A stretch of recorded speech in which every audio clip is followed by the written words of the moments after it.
Você. E aí, pessoal? Boa tarde para quem está aqui agora e boa tarde para o YouTube. A aula de hoje é sobre Svelte Kit, certo? É o tema da aula de hoje. A gente não tem slide na aula de hoje, mas vocês estão vendo o OBS aqui, porque eu não tenho uma tela melhor para mostrar no momento. Deixa eu só ajeitar direitinho. Enfim, a aula de hoje é sobre o Svelte Kit, que é basicamente um framework. A gente acabou de ver o Svelte, né? Há um pouco tempo atrás, e o Express, que é a última que a gente viu. O SvelteKit ele é um framework de tanto de back-end quanto de front-end. O Svelte era um framework de front-end, o Express era um framework de back-end, e a gente tem o SvelteKit, que é um framework dos dois. Aí assim, eu ia fazer uma discussãozinha sobre qual o motivo de ter um framework dos dois, né? Não é bom separar? A gente vê isso na computação, é bom separar as coisas, né? Mas tem motivos para isso, que infelizmente não vai dar tempo de ver na aula de hoje, e eu não sei se eu vou falar isso na próxima aula, mas vocês pesquisem sobre, tem muito a ver com a arquitetura de projetos em web. Tipo, assim, no passado os projetos em web eles eram muito feitos basicamente, tipo, tu tinha um servidor e tu tinha várias páginas HTML, esse servidor basicamente servia uma página toda vez que o usuário fazia uma requisição. Então o usuário recebia uma página nova toda vez. Só que daí, nos tempos modernos, as pessoas começaram a fazer o que é chamado de SPA, que é basicamente uma página só tu tem JavaScript, muito JavaScript nessa página, e essa página ela é mais fluida, o desenvolvedor tem mais liberdade e tudo mais, mas ela tem seus problemas também. Enfim. Aí surgiu, com o tempo, uma nova arquitetura, que é uma mistura dos dois. É meio que um SPA e é meio que um MPA, uma multipage, né, que é essa antiga. Que é o server-side rendering com hydration, né? Que, enfim, vários nomes aqui que eu não vou explicar o que são, então vocês podem ignorar. Mas se vocês quiserem ver a fundo, vocês podem pesquisar sobre isso. E basicamente a gente vai ver o SvelteKit porque ele ajuda a gente a fazer esse tipo de aplicação. Uma aplicação que ela junta as duas coisas e tu consegue fazer tudo muito bem, sabe? A gente vai ver hoje o tipo de coisa que a gente vai conseguir fazer. Só para ter uma comparação, o React, que né, é o framework de front-end mais conhecido, ele tem uma coisa parecida com o SvelteKit. O SvelteKit, enquanto ele é um framework full stack baseado em Svelte, o React tem um framework full stack baseado. Full stack é o nome que a gente dá para quando uma coisa é back-end e front-end, tá? Acho que eu não tinha explicado isso. Então o SvelteKit é um framework full stack do Svelte, e o React ele tem um framework full stack dele, que é o Next. Provavelmente tem outros, mas o Next é o mais conhecido. Então o Next ele é bem parecido com o SvelteKit também. Mas aí, beleza. Dito essa parte teórica aí, dada a explicação do porquê ter um framework que mistura os dois, vamos ver o SvelteKit, né? Eu não vou revisar Svelte nessa aula, mas vocês vão precisar lembrar o que é Svelte. Então, qualquer coisa, revisem nas aulas passadas. Aí vamos lá. A gente vai começar realmente criando um projeto SvelteKit, certo? A gente cria de uma forma bem parecida com o que a gente criava no nosso projeto Svelte. Então a gente vai vir aqui e rodar um npm create vite@latest, certo? Vai rodar aí. Eu vou dar o nome de Svelte, só Svelte. A gente vai selecionar Svelte, bem ali, que nem a gente selecionava antes. A gente vai selecionar dessa vez SvelteKit, enquanto da última vez a gente escolhia JavaScript, certo? Tu não vai conseguir ver aí, né? Eu vou pausar aqui. Ah, não dá pra pausar? Não dá pra pausar. Rapidinho, eu vou só duplicar a tela. É... E tá nas configurações. Pior que eu não tô vendo o botão de pausa. Oi? Tela 2. Isso tá certo? Não tá certo. Eu inverti. Tem que duplicar a tela. Não é isso. Ah, tá. Pode ser. Tá, vamos ver se isso vai ferrar muitas coisas ou não. Pô, o cara não sabe mesmo mexer no Windows. Achei, não fica isso, né? Oh, meu Deus. É problemas técnicos, pessoal, calma aí. Vixe, Maria, o que eu fiz aqui, meu Deus. Estende aqui. Não tem.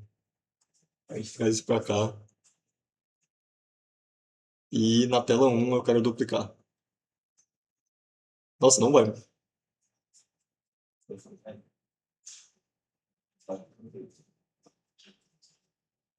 É, então vai ficar aí mesmo. Dá certo. Eu posso deixar o OBS aí, né? Vai ser isso. Se deixar o OBS aí, talvez eu consiga ver melhor. Não, menos. Não, menos. Vai para menos, vai para mais. Beleza. Qualquer coisa a gente corta esse do vídeo, né? Vai ter tempo. Tá. Beleza. Eu vou continuar. Continuando. A gente corta isso de tudo. Dá pra cortar. Não é que não vai dar pra postar agora dele. Enfim, continuando. A gente escolheu o Svelte Kit agora, porque a gente está fazendo o projeto Svelte Kit. E a gente vai escolher essa primeira opção, que é um projeto básico, né? Então, eu vou vir aqui, eu vou dar outro Enter. Eu não vou botar TypeScript, porque eu não ensinei TypeScript para vocês, mas é bem útil para quem quiser aprender. E aqui eu vou só dar um Enter, ele pergunta se adicionar alguma outra biblioteca, eu não vou botar nenhuma. E pronto, beleza. Só dar Enter aqui. E ele vai criar um monte de coisa, que nem o Svelte criava. Antes de tudo, a gente vai só passar por essas pastas e ver o que cada uma delas é. Deixa eu só terminar de criar, beleza? Criou. Primeiro eu vou deletar VS Code, eu vou deletar esse npmrc e eu vou deletar o readme, certo? Só pra gente dar uma limpada. A gente tem algumas coisas que a gente já conhece. Por exemplo, fazconfig, package.json, packagelog.json, jsconfig, gitignore e node modules. A gente já conhece tudo isso, porque já tinha no Svelte, né? O que tem de novo? Primeiro, esse .SvelteKit são só arquivos gerados do próprio SvelteKit que ele usa automaticamente. Então a gente não precisa mexer nisso aqui, tá? Pode ignorar totalmente. E geralmente se bota no teu git ignore. O git ignore ele fez já tem isso, eu acho. Vamos ver. Tem, tá aqui. Porque isso não é. Isso é só para coisa de gerenciamento do próprio SvelteKit, não é para entrar no teu repositório. Aí vamos lá. O que tem de novo o principal aqui. Esse static, ele tem arquivos que a gente botaria no nosso public, no Svelte, certo? Aqui se chama static, perdão. Tudo que está no static vai ser nomeado da mesma forma que está nomeado aqui. Eu não vou explicar cache, mas... Então isso não importa muito. Mas é basicamente a tua pasta pública de coisas que tu quer e estejam aqui. Por exemplo, por padrão, o SvelteKit seria um robot.txt, que é um arquivo na web, a gente não explicou isso aqui, mas basicamente muito do tráfego da web, né? Quando alguém acessa teu site, mais vezes do que não, quem está acessando teu site é um bot. Muitas vezes são bots acessando teu site. Então esse robots.txt é um arquivo que tu cria e tu fala para os bots o que eles podem ou não acessar no teu site. Aí se o bot ele é um bot do bem, né? Tem bots que não são do bem. Mas se ele for do bem, ele vai antes de acessar teu site, ler o robots.txt do teu site, ver o que ele pode não acessar. Mas enfim, a web tem várias dessas pequenas coisas que a gente não teve tempo de ensinar aqui. A gente está ensinando mais sobre desenvolvimento. Mas enfim, tá aí. Routes.txt é um exemplo de coisa que tu quer que esteja no teu site, né? Então a gente bota no static. Agora source, né, SRC, é realmente o mesmo SRC que tinha no Svelte. Acho que vocês devem lembrar, se não lembram, revisa. Lá a gente tinha lib, só que a gente não tinha esse routes, né? Então a gente vai ter que ver o que é esse routes. Antes, f.html é a mesma coisa que tinha no Svelte, beleza? A gente já tinha lá, é o HTML do site, o template do HTML, né? Lib é a pasta onde tem a biblioteca do teu site, né? Então geralmente são os JavaScript que tu bota aqui. Mesma coisa do Svelte. O que é que tem de novo? Routes, tá? Certo? Essas rotas aqui, que eu vou chamar de rotas a partir de agora. Eu vou deletar esses dois arquivos que tem primeiro, certo? E vamos ver, primeiro, o que a gente quer fazer aqui. O SvelteKit ele é um framework full stack, né? Então, vamos para aproveitar que a gente acabou de ver a Express, como é que faz uma API, vamos fazer a nossa primeira API com o SvelteKit, certo? O SvelteKit e o Next também usa isso, muitos desses frameworks usam isso. ele usa um sistema de roteamento usando pastas. Enquanto no Express, para definir uma rota, a gente fazia app.get e a gente passava o nome da rota como string, aqui a gente não vai passar mais como string. A gente vai usar o nome das pastas que a gente tem aqui dentro como as nossas rotas. Então vamos lá. O que significa? Rotas é a nossa pasta de rotas, certo? Qualquer coisa aqui dentro, se eu botar aqui .html, por exemplo, esse HTML está dentro da nossa rota barra, que é a rota root, né? A raiz, porque ela está dentro de rotas. Agora, se eu criasse uma pasta chamada usuários e eu passasse esse HTML para dentro, esse HTML não está mais na pasta barra, agora ele está na pasta barra users. Ou seja, para tu acessar esse HTML, tu teria que basicamente acessar a rota barra users, e não mais só barra, que nem antes. Mas dito isso, a gente não pode só criar um HTML assim, certo? Não é assim que o SvelteKit funciona. Ele não serve HTML. Para testar, a gente vai usar a gente vai primeiro criar uma rota no barra, certo? Só para a gente ver como é que cria uma rota. Para criar uma rota, a gente vai criar um arquivo, certo? Um arquivo chamado mais_server.js. Mais, basicamente, tudo que tiver um mais antes é alguma coisa do SvelteKit, certo? Então, a gente sempre vai botar um mais antes das coisas do SvelteKit. O nome desse arquivo tem que ser mais_server.js, tá? Tu não pode botar qualquer nome aqui. Tem que ser esse. Então, isso define uma rota.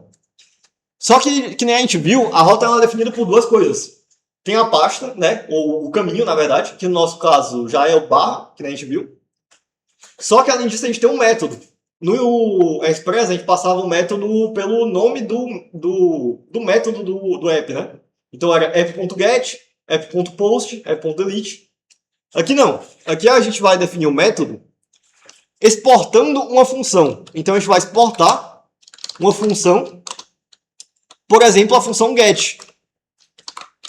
E essa função é a função que vai cuidar da nossa requisição. Então, enquanto no Express a gente passava uma função anônima, aqui a gente vai exportar a própria função que vai cuidar da requisição. E a gente pode receber aqui um objeto REC, certo? Que não é exatamente o mesmo objeto REC do Express, mas a gente vai ver aqui como esse objeto REC ele é feito. Só para a gente testar, vamos primeiro abrir o Bruno. Vocês devem lembrar do Bruno, né? Vamos abrir ele. Vai abrir em algum momento. Enquanto ele abre, vamos já ver direto como ele responde. Ele abriu aqui. Para a gente responder a requisição, a gente tem que retornar um novo objeto resposta, certo? Que ele é chamado de response, no caso. Eu acho que a gente não viu isso em JavaScript, mas esse objeto resposta, ele é o próprio objeto resposta do JavaScript. Então esse é um objeto que tu recebe quando tu faz um fetch, certo? Ou seja, a gente vai retornar direto a coisa que o fetch vai receber, certo? Aqui. Enquanto no Express a gente tinha uma abstração por cima, no SvelteKit ele faz um pouco mais abaixo nível, certo? Entre aspas, abaixo nível, né? Então você retornar um objeto response. E tem que ser um new, né? Tu tem que construir um novo objeto resposta. No caso, o objeto resposta ele tem que receber um body no construtor dele. Mas esse body pode ser um string. Então a gente pode retornar string olá mundo, certo? Ou seja, o que a gente está fazendo aqui, basicamente? A gente está criando a gente está retornando a função que vai cuidar da requisição get na rota barra. E essa requisição, tudo ela faz retornar uma resposta que tem a string olá mundo. Só isso. Beleza? Vamos testar isso no Bruno. Antes de a gente rodar, certo? O nosso servidor, que nem a gente rodava no Express. Para rodar, a gente vai rodar que nem a gente roda no Svelte, no próprio Svelte, que é npm run dev. A gente tem que antes entrar na pasta que eu criei, certo? Svelte. Agora sim a gente pode ir lá em npm run dev. E beleza, agora ele vai estar rodando nessa rota aqui. Localhost, enfim, a porta 5173. Vamos fazer um get aqui. Vou enviar o get. Tá aí, ele enviou olá mundo, sem espaço por algum motivo. Não sei dizer exatamente por que ele enviou sem espaço. Ah, não, é porque ele tá... Foi o Bruno aqui. O Bruno tá no JSON, mas é raw. Culpa do Bruno, não do da resposta. Enfim, tá aí. Ele respondeu com Olá Mundo, que nem a gente esperava. Agora tem algumas coisas interessantes. O Express, que nem a gente viu, ele cuidava muita coisa da gente. Ele é um framework, né? Então, por exemplo, se tu fazia uma requisição para a rota e a gente não definiu no código, ele automaticamente retornava o 404. Se a gente tentar fazer uma requisição para uma rota que a gente não definiu, por exemplo, users, que não está definido, porque não tem uma pasta users aqui, o SvelteKit também vai fazer isso para a gente, certo? Automaticamente. O que é muito bom. Então ele faz esse papel que o Express faz também. Aí vamos lá. Como é que a gente faz outro método? Para fazer outro método, a gente pode fazer um post, certo? Então a gente vai exportar uma função post, por exemplo. E vai ter isso aqui dentro. E a gente pode retornar uma resposta também. Response Olá, post. E agora, se a gente fizer um post para esse caminho, né? Ele vai retornar Olá, post. Beleza? Se por acaso eu fizer para um método que não existe, ele automaticamente vai enviar um método not allowed, que é o que tu deveria enviar, né? Geralmente. Enfim. E existem todos os outros métodos aqui. Export, function, put, delete, o que tu quiser colocar aqui. Para testar isso mais direitinho, vamos fazer a mesma page que a gente fez lá no Express, certo? Deve ser mais rápido agora, porque no Express a gente fez a aula toda isso, mas não é só isso que a gente vai ver aqui. Eu vou primeiro tirar essa rota no root, certo? E eu vou criar só uma rota em users. Ele vai dar um aviso ali porque não tem nenhuma rota. Então vamos fazer um users. A gente vai fazer um myserver.js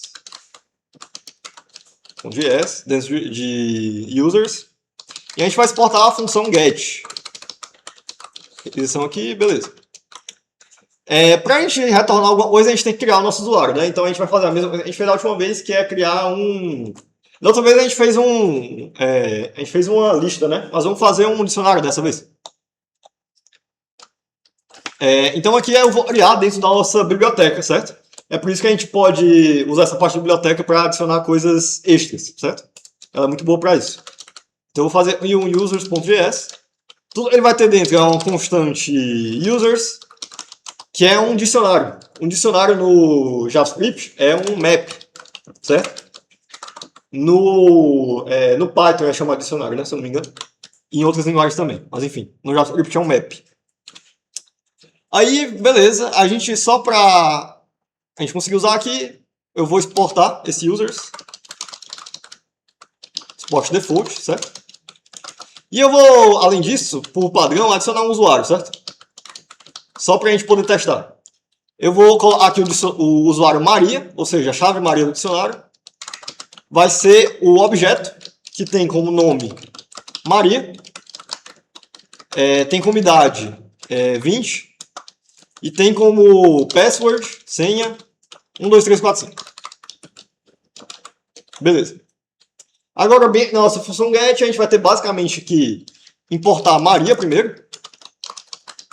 O users, né? Perdão, importar users. A gente pode importar, nesse caso, no SvelteKit, quando a gente tem alguma coisa dentro dessa pasta lib, não importa onde a gente estiver no nosso source, né? No src, a gente pode importar qualquer coisa do lib usando essa sintaxe aqui. A gente bota um cifrão, lib, e daí o resto do caminho. Se a gente não tivesse isso, a gente teria que fazer ponto barra, aí ponto barra, certo? Então é uma sintática que o SvelteKit dá pra gente. Que é bem útil, né? Acho que dá pra imaginar. Bem aqui a gente tem que retornar uma nova resposta. Que nesse caso, a gente vai retornar um string, né? Então a gente vai ter que fazer um users. Nesse caso, a gente fez uma coisa parecida na outra, porque a gente ia transformar um array em uma string, né? Só que a gente tem que transformar o dicionário no string. Então a gente tem que fazer um array.from para a gente criar um array a partir dos valores do dicionário. Vocês não precisam entender isso aqui exatamente, certo? Porque é um pouquinho complicado. É por isso que eu não quis mostrar o dicionário na última vez. Mas basicamente isso aqui é JavaScript, tá? Não é SvelteKit.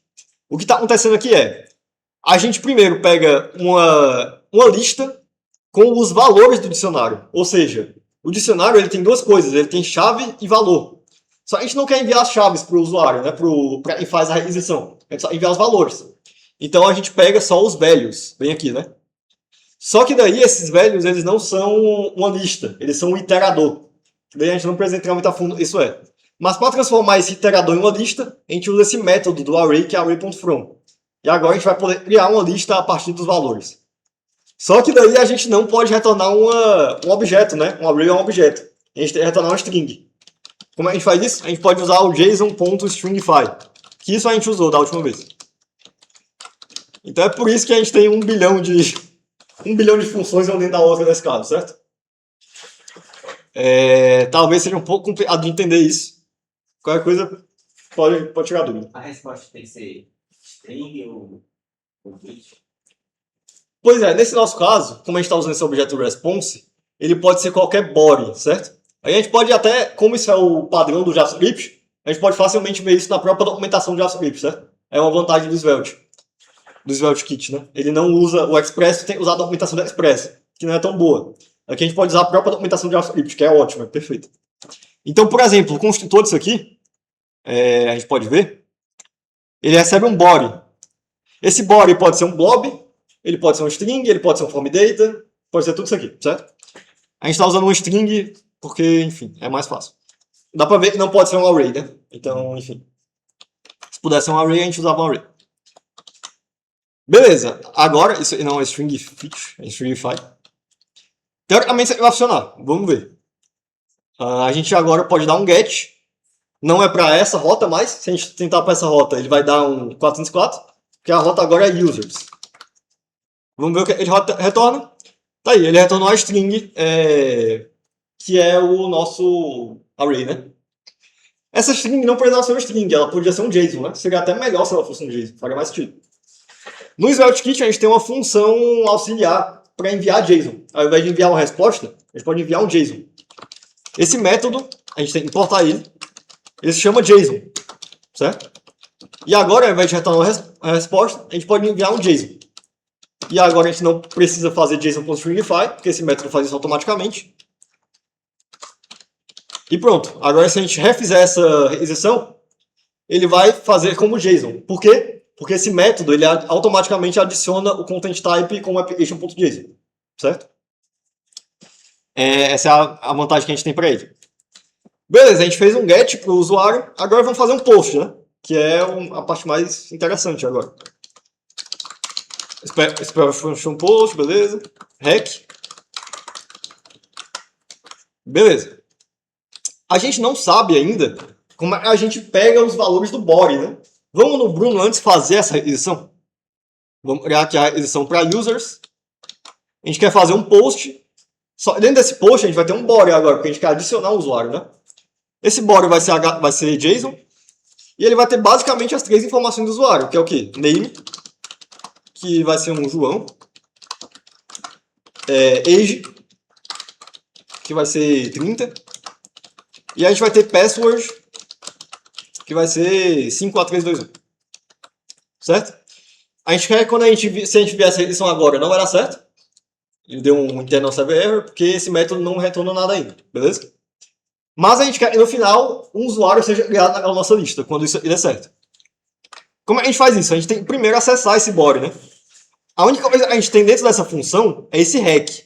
O que é esse rec? A gente pode, de novo, voltar nesse caso, a gente pode usar a própria documentação do JavaScript, porque esse rec é um objeto request handler, né? Se eu não me engano. Não, é request só. Esse método request ele tem várias coisas. Por exemplo, ele tem o próprio body aqui dentro. E ele tem outros métodos. Ele tem, por exemplo, um método que retorna o body como um JSON.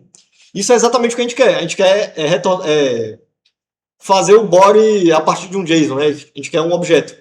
Que é a mesma coisa que a gente fazia no Express usando aquele middleware. Veja, a gente não tem mais middleware aqui, certo? O que é uma infelicidade, porque o middleware é bem útil.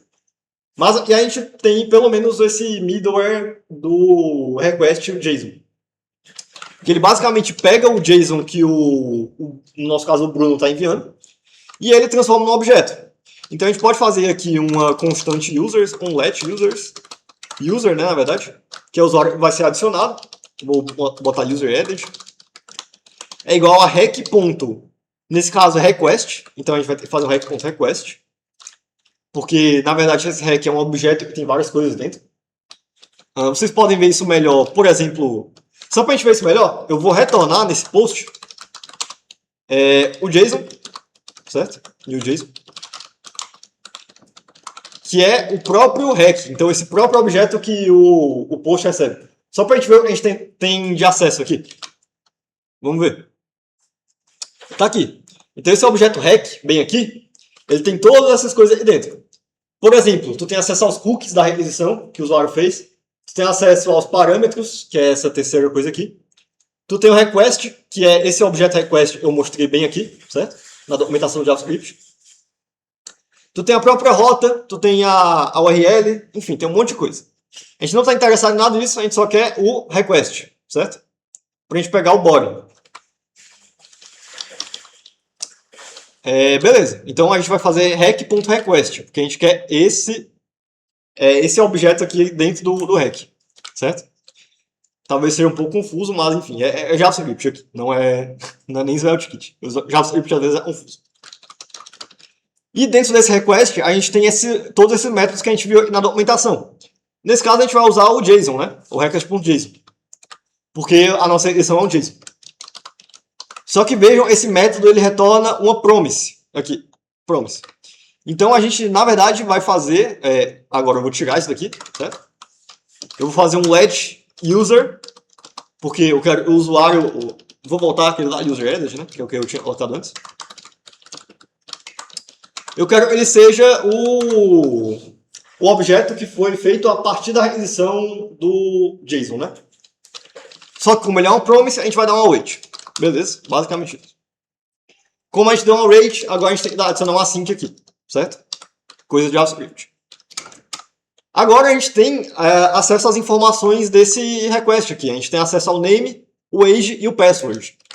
Ou seja, como esse user added é esse próprio objeto aqui, e esse próprio objeto é o tipo de objeto que a gente está adicionando diretamente no nosso dicionário, né? Nosso mapa. A gente pode simplesmente fazer uma função auxiliar aqui, que eu vou fazer. Export function add user. Nem precisaria dessa função, mas eu vou fazer só para fazer bonitinho. Essa função ela vai ter que receber um usuário. E quando ela receber um usuário, ela vai adicionar no nosso dicionário, ou seja, o dicionário users, o próprio usuário. Ou seja, a gente espera que esse parâmetro user tenha um name, certo? Se ele não tivesse um name, a gente ia ter que fazer tratamento de erro aqui, que eu não vou fazer só para não levar muito tempo. Mas é o ideal que tivesse. E bem aqui a gente vai adicionar o próprio usuário, certo? Só essa linha. Bem simples. É por isso que não precisava exatamente dessa função auxiliar, porque ela está muito simples, né? Mas com tratamento de erro eu precisaria dela. A gente vai vir aqui, bem aqui, a gente vai usar a função add user, né? Ela vai ser importada, ela é a nossa lib, certo? E bem aqui, a gente vai passar o próprio user added que a gente colocou aqui. E pronto. Agora a gente pode só retornar para o nosso usuário, que chamou a API, uma resposta simples, que é created. Tem que botar o new aqui, certo? Senão ele vai dar erro. Created. Só vocês lembram, o created ele tem um código de status, né? O created tem que retornar 201 e não 200. Como a gente adiciona código de status aqui, esse método response ele tem como segundo parâmetro um daqueles objetos de opções que a gente já viu muitas vezes aqui. Uma dessas opções que a gente pode passar é o próprio status. No nosso caso, o status é 201, que é created. A gente poderia também adicionar bem aqui headers, se a gente quisesse. No nosso caso, a gente não tem nenhuma header para adicionar, mas a gente poderia. É aqui que você adicionaria uma header para a resposta. Beleza, vamos ver se está funcionando isso. Agora a gente tem que dar post, ele tem que retornar created. E bem aqui, quando a gente chamar, tem que ter outro usuário além da Maria. Vamos ver. Beleza, retornou created. E agora a gente tem dois usuários, a Maria e o João. Então a nossa API está funcionando corretamente. Tem várias coisas que eu não fiz, por exemplo, se eu tentar adicionar se eu tentar modificar o João no post, se eu modificar a idade dele, por exemplo, para 31, ele vai aceitar. Coisa o post não deveria aceitar, certo? Para não aceitar, seria bem simples, a gente só teria que adicionar aqui um... A gente teria que checar se o usuário existe, tudo mais. Não daria para usar middleware nesse caso. Tu poderia dar uma volta, mas não seria um middleware, tá? Não tem conceito de middleware aqui, até onde eu sei, pelo menos. Deixa eu tirar esse negócio aqui, nem tinha visto.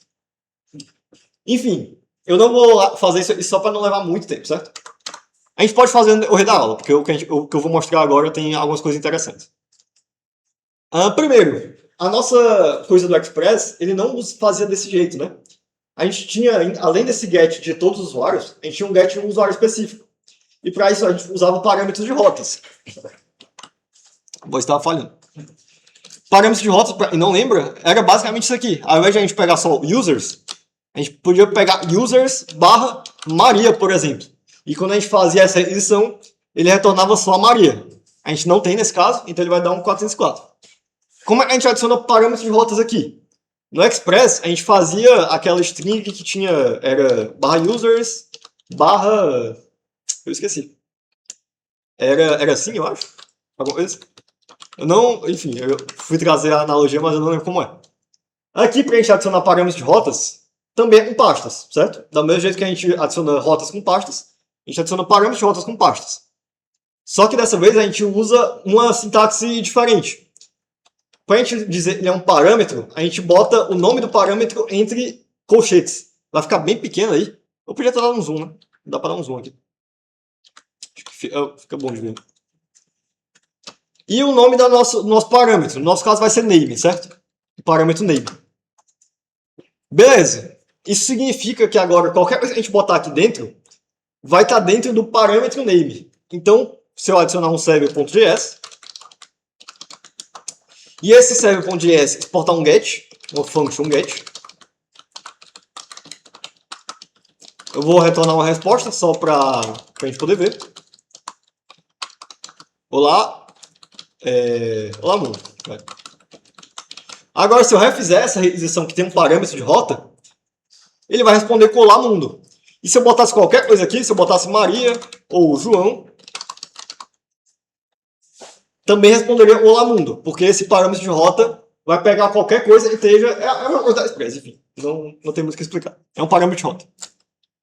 Mas como é que a gente acessa o próprio parâmetro da rota, né? Como é que a gente acessa o valor do parâmetro? No Express a gente usava... Era um objetozinho que tinha, né? Aqui é parecido, só que esse objeto agora fica dentro desse rec. Ele fica em rec.parâmetros. É bem simples. Basicamente, quando tu tem um parâmetro, por exemplo, o parâmetro name, tu vai acessar o parâmetro name dentro do teu código, acessando rec.params.name. Se o nome do nosso parâmetro fosse password, a gente acessaria rec.params.password. Se fosse id, seria rec.params.id. Por aí vai. Ou seja, só para a gente fazer um exemplozinho aqui, vamos mudar agora para olá, rec.params.name. E vamos ver o que ele responde agora. Olá, João. Esqueci do espaço. Ah, outra coisa. Vejam, eu não tô desligando e ligando o servidor. Porque como a gente está usando o SvelteKit, ele tem servidor de desenvolvimento igual o Svelte tinha. A gente não precisa desligar e ligar o servidor. Ele faz isso automaticamente. Só de salvar o arquivo. Pronto. Olá, João. Beleza. Então é assim, a gente tem acesso aos parâmetros de rota. Ou seja, agora a gente pode retornar um usuário específico do nosso dicionário. Para isso eu vou criar outra função auxiliar, certo? Só para ficar bonitinho. Essa função ela vai ser um getUser, que ela vai receber o nome do usuário, então name. O que a gente vai retornar? A gente vai retornar o usuário. É um get, né? Porque é um dicionário. Baseado no ID. Então a gente vai retornar o usuário que tenha a chave tal do dicionário. Ou seja, se a gente passar, por exemplo, name Maria, ele vai retornar o usuário relacionado a Maria dentro do nosso banco de dados. Do nosso dicionário, no caso. Ou seja, o que a gente vai retornar nesse get, a gente vai retornar um JSON, porque a gente vai retornar um objeto, que vai ser o getUser, bem aqui, tem que importar o getUser, lá na nossa biblioteca. E é o getUser que recebe como parâmetro o rec.params.name. que é justamente o nome de usuário que está passado na rota. Vamos tentar ver se isso funciona agora. Vejam que quando eu salvo o arquivo, deixa eu salvar aqui tudo, ele reinicia o servidor. Se ele reinicia o servidor, ele roda isso de novo e ele recria o meu dicionário. Então, apesar de eu tinha acabado de adicionar o João, se eu rodar isso de novo, ele não vai estar aqui, porque eu reiniciei o meu servidor automaticamente, certo? Então, se eu fizer João agora, eu vou dar um internal server error, já eu explico o porquê. Mas se eu procurar a Maria, ele também vai dar um internal server error. É porque, na verdade, faltou eu importar o JSON, certo? Lembre, o JSON não é do JavaScript, esse JSON é do Svelte Kit. Tá aí. Agora, se eu fizer de novo, users Maria, ele vai retornar o usuário Maria. Enquanto antes ele retornava a lista com todos. Só pra gente ver, deixa eu adicionar o João aqui. Aí aqui no nosso get, que retorna todos, ele vai retornar Maria e João. Mas aqui ele vai retornar só Maria. E se eu pesquisar João, ele vai retornar só o João. Mas se por acaso eu pesquisar o Carlos, ele vai retornar nada. E ele retornou nada, um 200, ok. O que é errado. A gente retornou um 404. Então, nesse caso, a gente vai fazer um if, certo? É um if básico. Só que tem algo de interessante nele. Primeiro, vai ser um if, a gente quer saber se tem um usuário no nosso banco de dados. A gente acabou de fazer uma função que vê se tem um usuário no banco de dados, que é o getUser, certo? Então, basicamente, se o getUser do rec.params.name, eu podia ter botado isso numa variável, certo? Porque eu estou reescrevendo o código, mas enfim. For igual a undefined, que é o que o dicionário do JavaScript retorna, ó, bem aqui. Se não tiver nenhuma chave, certo? É coisa do JavaScript isso. Ou seja, se o meu usuário não existe no meu banco de dados, o que eu vou fazer? Eu vou usar a função error, que também é do Svelte Kit, certo? É uma função auxiliar, que nem a JSON era uma função auxiliar.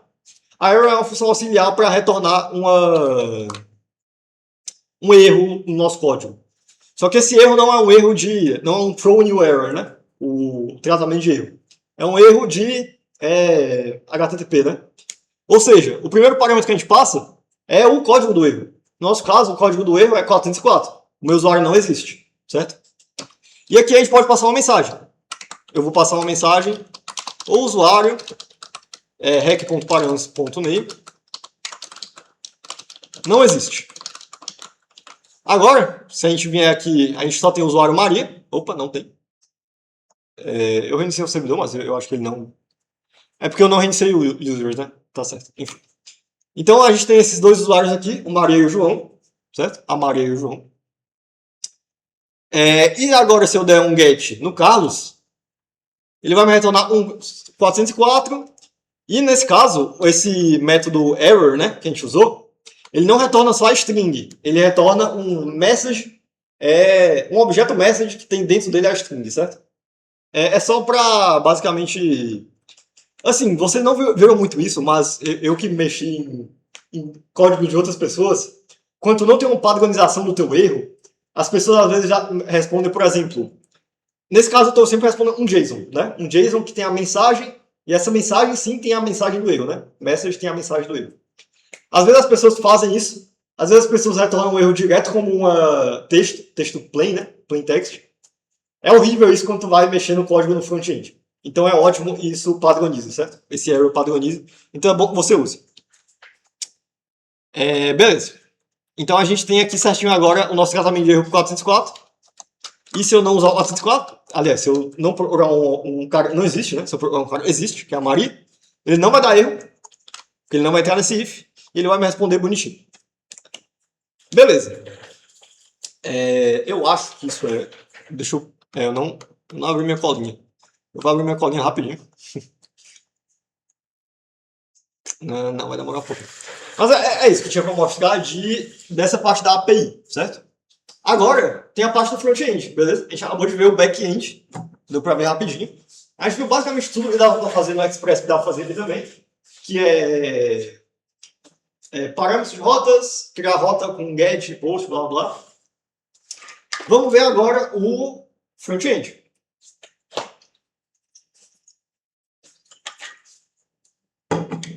É assim, esse conceito talvez seja um pouco confuso quando a gente começa a misturar as coisas. Porque tudo, basicamente, tudo é API, né? A gente está separando API de front-end e de back-end, mas tudo é API, porque tudo, o front-end ele é só uma API GET que retorna um HTML, certo? Então, por exemplo, a gente poderia usar esse GET aí e tá um HTML dentro. A gente vai fazer isso? Não, porque a gente está separando a nossa API do nosso front-end, explicitamente. Ou seja, não vamos fazer isso, não vamos usar esse GET e tá um HTML dentro. O que a gente vai fazer é usar a forma padrão que o SvelteKit dá para a gente de retornar um HTML em um GET. Tem alguma pergunta de API antes de eu entrar nisso? Só uma curiosidade. Eu não quero saber se os parâmetros de volta. É a sintaxe de cada biblioteca, de cada framework que usa. Geralmente sim, porque o no Express não é sintaxe, tenho quase certeza. Eu falei talvez fosse, mas eu acho que não é. Mas assim, as pessoas tentam padronizar. Que nem tudo na web é meio assim. Quando tu for ver várias coisas, tudo na web é meio assim. Tipo assim, as pessoas tentam padronizar as coisas, mas cara, aquele caso clássico que tu tenta padronizar um negócio e tu só bota um padrão novo. Então, frequentemente vai ser esse colchete, porque é o mesmo colchete que a gente usa na computação para dizer algo é opcional. Então é um parâmetro opcional, certo? Mas nem sempre vai ser um colchete, certo? E isso é bem comum na web. Vários frameworks vão ter formas diferentes de fazer as coisas. É uma crítica que tu tem em desenvolvimento web em geral. Tem muito framework, e todo framework tu faz as coisas de um jeito diferente. É uma das coisas que eu gosto do SvelteKit, ele é bem mínimo. Tu tá vendo que a gente consegue usar a documentação do JavaScript para usar ele. Ou seja, se tu aprender HTML e JavaScript básico, tu consegue usar muita coisa daqui. Ou seja, as funções que ele tem são só realmente o que é necessário, na minha opinião, pelo menos. Enfim. Mas tem vários bichos que tu poderia fazer sobre ele ainda. Mas tem esse problema. Não é muito padronizado. O SvelteKit vai ser assim. No Express eu mostrei, que eu não lembro. No Next eu não sei dizer se é a mesma. Não sei dizer. Mas enfim. É isso. Beleza. Aí vamos lá. Como é que a gente cria, então, como é que a gente retorna HTML no nosso projeto, né? A gente vai fazer o seguinte. Eu vou criar um HTML na nossa rota root, certo? Não vou criar em /users, eu vou criar em barra, certo? Ou seja, bem aqui.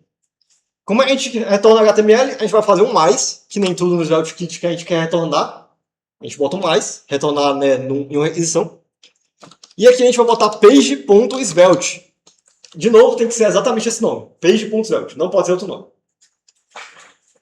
Por que .svelte? Porque o SvelteKit é um framework baseado em Svelte. Então aqui dentro a gente pode escrever Svelte, certo? Script. Aqui dentro a gente pode botar HTML. Eu vou botar um Olá Mundo. Olá Mundo. E o que o SvelteKit vai fazer? Ele vai pegar esse Svelte, compilar e enviar um HTML na resposta quando tu pedir o barra, né? Um get pro barra. Que foi a página, a rota, a gente botou esse page.svelte. Vamos testar isso. Vamos fazer a edição para Olá Mundo, no nosso navegador. Eu acho que eu tenho aqui localhost. Fazer umas coisas, né?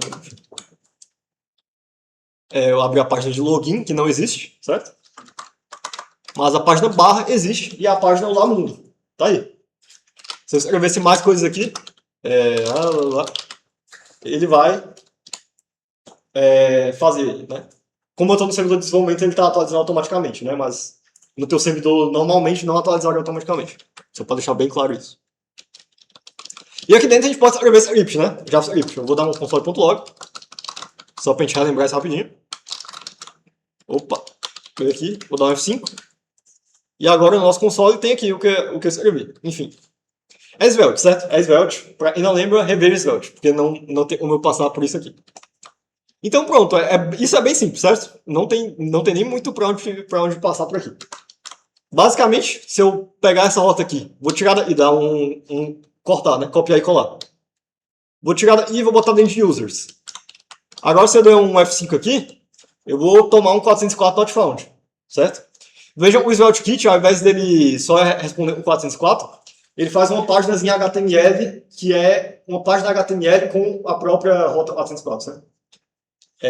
Só porque ele é um framework full stack, ele responde tudo com HTML, né, só para caso o usuário esteja usando o navegador. A gente pode modificar isso também, mas eu não sei se vai dar tempo de passar isso aqui. Se der tempo eu falo. Só agora, como esse para dentro de users, né, /users, se eu acessar /users, agora aquela nossa página está aqui dentro, beleza? Aí é isso. Para a gente testar agora as outras coisas que a gente pode fazer no SvelteKit, eu vou fazer uma páginazinha de cadastro para os nossos usuários, certo? Cadastro e login para os nossos usuários. Eu vou tirar esse daqui, beleza?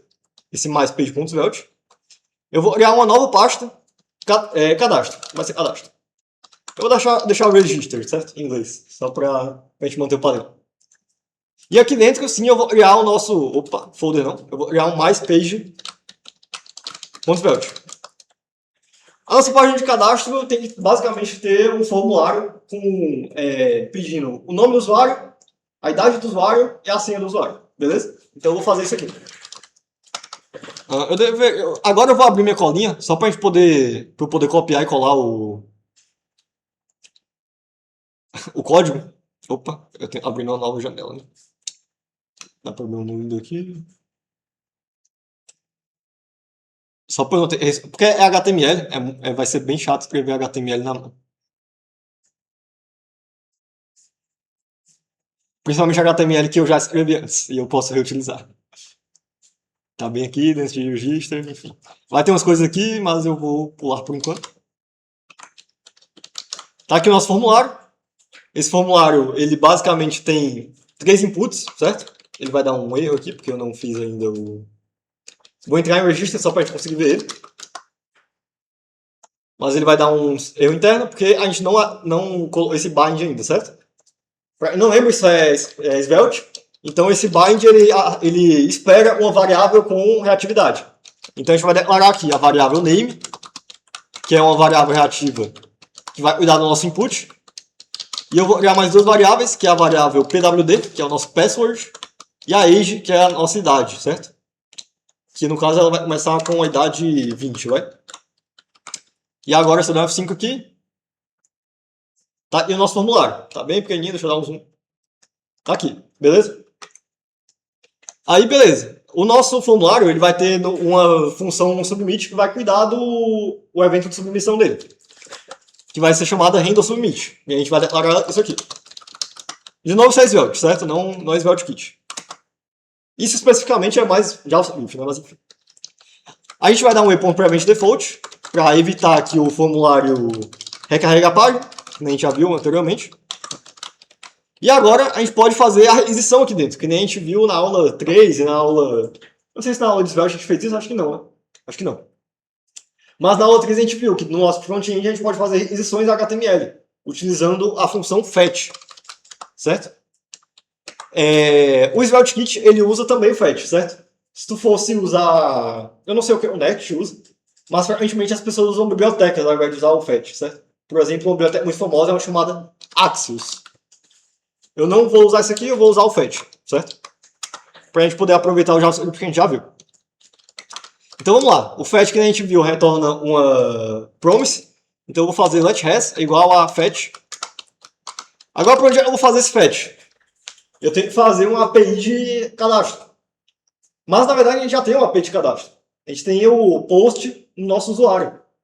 A gente acabou de fazer. Ele está bem aqui. Ele está dentro de users...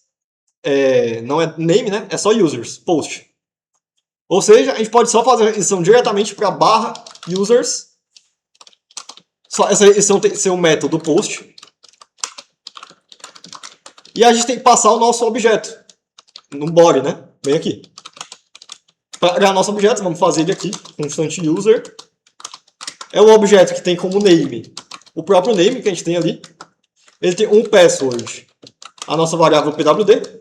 E ele tem um age, a nossa variável age. Uma curiosidade rápida do JavaScript. Quando a gente tem essa situação que a gente tem age é igual a age, ou name igual a name, a gente pode abreviar isso para só name. Certo? Só isso. Mesma coisa aqui. A gente pode abreviar isso para age. A gente não pode abreviar essa de cima para password ou para pwd, porque o nome delas é diferente. Mas se a gente renomeasse essa variável para password, a gente poderia fazer isso. Seria até uma boa prática fazer isso aqui para eu poder diminuir meu código, mas enfim, não vou fazer isso. Agora a gente tem nosso objeto user feito. A gente pode retornar o user aqui. Mas lembrem que o fetch não pode retornar não pode passar um objeto para o fetch. O fetch é uma requisição HTTP que tem que retornar um string. Para isso a gente vai usar o JSON.stringify, que a gente já viu na aula 3, qualquer coisa vocês repetem. Pronto, agora a gente está fazendo uma requisição para a API que a gente já tinha feito lá atrás. Só que o fetch retorna uma promise, né? Então a gente tem que dar um await aqui nela. Como a gente vai dar um await aqui, a gente tem que falar essa função é assíncrona. Não sei o que é esse. É porque o async não fica aqui, o async fica antes. É uma função assíncrona. E daí, beleza. Pra quem não lembra, o fetch não retorna diretamente a resposta. A resposta, na verdade, tu tem que fazer um res.json, que é parecido com o que a gente acabou de fazer no nosso post, bem aqui. A gente ia fazer um request.json, né? A gente ia dar um await nele e tudo mais, que é para pegar a versão JSON da resposta. A gente tem que fazer a mesma coisa aqui. Ou seja, eu vou fazer res é igual a await res.json. Ou seja, agora esse res.json tem o objeto que é a resposta desse created, né? Nesse caso não é JSON, né? Agora a gente está retornando texto mesmo, né? Então a gente poderia usar ao invés de JSON aqui text, né? Para usar a resposta como texto. Beleza, fez tudo isso. O que a gente vai fazer aqui a gente tem a resposta. A gente pode fazer o que quiser com ela. A gente pode não fazer nada. Mas para o usuário vai ser bem ruim se a gente vier aqui e fazer o seguinte. Vamos testar se essa não está funcionando. Se ela estiver funcionando, eu vou conseguir criar um usuário novo já, direto. Porque eu estou fazendo a requisição, né? O post. Vamos testar. Eu vou fazer um usuário chamado... Antes de tudo, vamos só testar no Bruno o que tem no nosso banco de dados. Tem a Maria e tem o João. Eu vou adicionar o usuário Carlos, que tem como senha 54321. Não vai dar para ver ainda, mas enfim. E 25. Eu vou cadastrar ele. E minha página não vai fazer nada, porque eu não mandei ela fazer nada.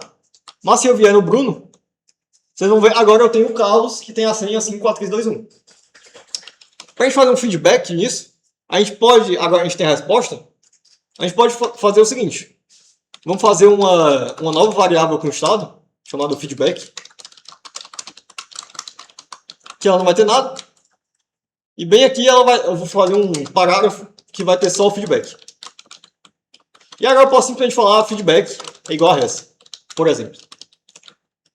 Isso vai ser só se a nossa resposta estiver ok. Mas vamos ver isso. Eu vou deixar dar um erro só para a gente mostrar. Vou criar um usuário novo, Gabriel, que tem a senha 12345. E ele não deu feedback? Deu sim, tá aqui, created, o feedback bonitinho. E tá aí o usuário Gabriel agora no nosso banco de dados. Se por acaso eu fizer alguma coisa errada, que no nosso caso não vai ser nada, porque a gente não tem como fazer um erro aqui, né? Vamos adicionar um erro aqui só para mostrar. Tentar criar um usuário que já existe é um erro. Vamos fazer isso. Se getUser com o userAdded, né, que é o nosso objeto ali, .name, não for undefined, ou seja, se esse usuário já existe no nosso banco de dados, isso é um erro. É um erro 400. O usuário userAdded.name já existe. Eu não posso cadastrar de novo, o usuário já está cadastrado, certo? Agora eu salvei isso aqui, beleza? Vou fazer de novo a minha requisição. Tá aí. Ele retornou um message, né? Ou seja, agora eu tinha que usar o JSON no nosso... Bem aqui. Como a nossa API está retornando texto ou JSON, isso é um problema. Foi o problema que eu acabei de falar. Para não fazer isso, ao invés de retornar uma resposta aqui, eu vou retornar um JSON. Opa, isso aqui não. Eu vou retornar um JSON. Ao invés da mensagem created, eu vou retornar um objeto que tem o message created, certo? Eu vou só refazer o que o error faria, vou fazer na mão. Só para a gente poder ter um negócio padronizado, porque senão aqui a gente teria que, às vezes, usar o ponto .text, às vezes usar o ponto .json, seria horrível para o nosso front-end, a gente quer facilitar a vida do nosso front-end. Ou seja, a gente sempre vai usar JSON aqui, e o feedback sempre vai ter res.message. Sempre. Independente se for um erro ou não. Agora, se eu tentar criar o usuário Gabriel, e botar uma senha aqui, 1, 2, 3, 4, 5, o que vai acontecer? O usuário Gabriel já existe. E se eu falasse Maria, o usuário Maria já existe, certo? Ou seja, a gente não está fazendo quase nada no nosso front-end, mas o nosso back-end já responde bonitinho. Como a nossa API está bem feita, a gente consegue fazer a regressão direitinho. E se eu fazer, se eu testar de novo, um usuário que não existe, sei lá, Lucas. Foi criado, tá aí. Beleza, tá aí, a gente consegue cadastrar o usuário. Agora vamos fazer lá na nossa página principal, no nosso root, né? Uma opção para procurar usuários, certo? Uma opção de uma página que procura usuários. Esse page.svelte no nossa página bar. Vou botar um script aqui, mas enfim, antes disso eu vou fazer um H1, procurar usuário. Eu vou adicionar um HR, que é uma... Vamos abrir a página para vocês verem o que é. Opa. HR é essa linha horizontal, certo? Só para separar. E bem aqui eu vou fazer um formulário. Eu acho que eu tenho uma colinha disso também. Deixa eu pegar. Tá bem aqui. Eu vou abrir a página inteira e explicar para vocês. Não tem que escrever o código inteiro. É bem parecido com a outra, certo? Deixa eu mostrar para vocês. Eu tenho alguns links aqui primeiro. Eu vou tirar os links por enquanto, porque eu quero mostrar já. Mas em geral essa página é bem parecida com a outra. Ela tem basicamente um feedback, que por padrão é nenhum erro. E ela tem dois inputs, que aliás, só um input, perdão. É o próprio nome do usuário que a gente está procurando. Bem aqui. Além disso, ela tem um estado a mais, que é o próprio usuário que foi encontrado, se ele foi encontrado. Aí o que a gente faz no final, se o usuário foi encontrado, mostra o nome dele, a idade dele e a senha dele. Certo? Aí a gente tem no nosso formulário a função submit. E a gente faz um negócio bem parecido com o que a gente fazia antes. A gente faz uma requisição para users barra input, que é o input do usuário. Por que é o input do usuário? Porque é o nosso parâmetro, que a gente definiu bem aqui. Né? O nosso parâmetro de rota. E aí a gente vai receber o JSON, certo? E a gente vai ver se a resposta for ok, a gente bota a mensagem como ok. E se não, a gente fala o contrário. Se a mensagem não for ok, a gente bota o feedback. E se der certo a resposta, a gente bota que o usuário é a própria resposta do servidor. Eu expliquei isso meio mal, mas vamos voltar para o nosso... Vamos ver a nossa API para ver. A nossa API ela responde com dois casos. Ou ela responde com um 404, se o usuário não existir, ou ela responde com o próprio usuário, se o usuário existir. É basicamente por isso que a gente faz um if else bem aqui. Porque se o usuário não existir, a gente tem que botar o feedback, e se ele existir, a gente mostra o próprio usuário, certo? Aí eu vou mostrar essa página, só pra gente ver. O nosso banco de dados, só pra gente ver no Bruno aqui. Ele tem Maria, João, Carlos, Gabriel, Lucas. Vamos ver Carlos. Enviei. Não deu certo. Vamos ver porque não deu certo. Deu um get. Ele respondeu certo.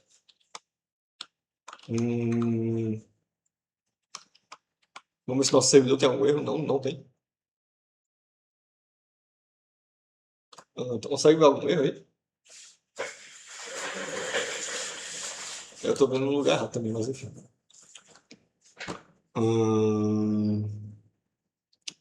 Ele tá esperando um JSON, né?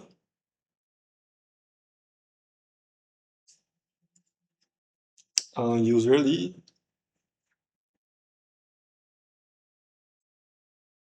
Eu não sei se eu mudei o nome de alguma coisa, eu acho que não, né? É, eu tô tratando um JSON também.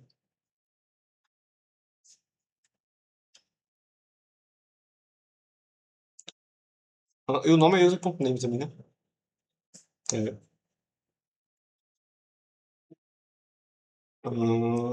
Não tenho certeza do que ele rolou aqui. Vamos tentar de novo só pra ver. Mas.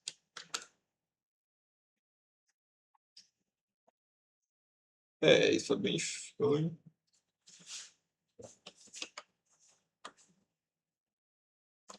Teste o errado. O quê? Muito não existe. Pô, testar um usuário que não existe. Enviei. Usuário não existe. Então o if tá dando certo, esse else não tá dando certo. Ahn, Tá users igual a res, né? Res igual a users. Falta esse aqui? Não. Isso aqui faz diferença. User igual a res? Não, é user igual a res mesmo. Porque a gente quer o estado user receba o objeto que o res retorna, né? Aí tu Está no await, bonitinho. não acostuma achar user, né? É o user. Se usuário. É.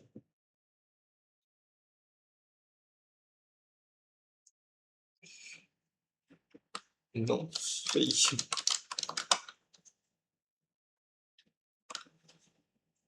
Para ele tá errando a página? Não, não. Não faz sentido que tenha erro na página. Eu acho que eu vou ter que passar por cima disso aqui, infelizmente está dando errado. Deixa eu ver se está na cola, se a API é diferente, talvez seja diferente. Cadê a API aqui? Eu acho que eu mudei isso aqui.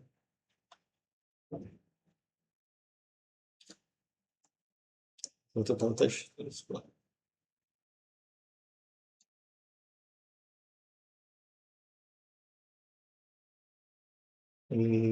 Tá, não tenho certeza do errado, eu vou passar só pra não perder muito tempo. Eu acho que a minha colinha acabou misturando as coisas. Mas não tenho certeza, porque isso não tá dando certo.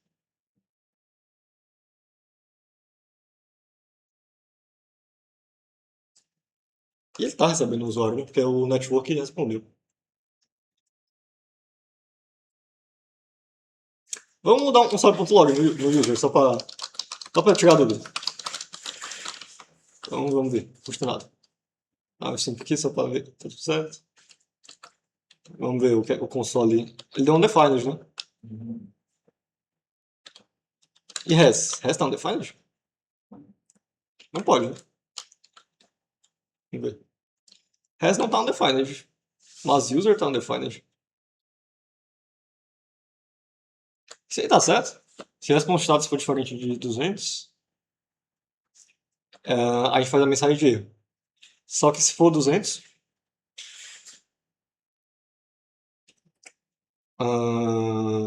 ele entra no else. A gente não tá respondendo 200? Não, a gente tá respondendo 200, né?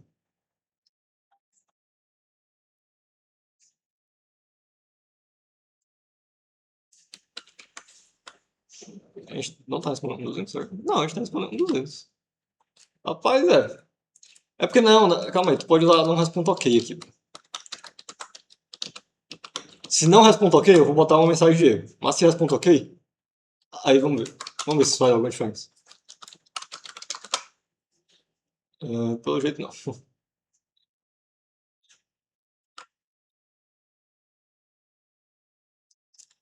Não tá entrando esse else.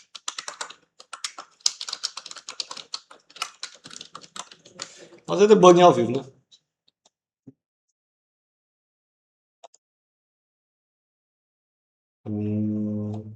Deixa eu ver outra coisa. Pera, isso aqui tá rodando. Isso aqui tá rodando errado, eu acho.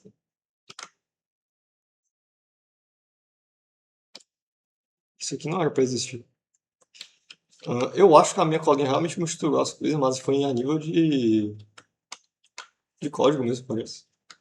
É porque ele tá mostrando as coisas. Ele não devia ter mostrado aqui. Mas enfim, ele não tá entrando no else, né? O que é estranho também.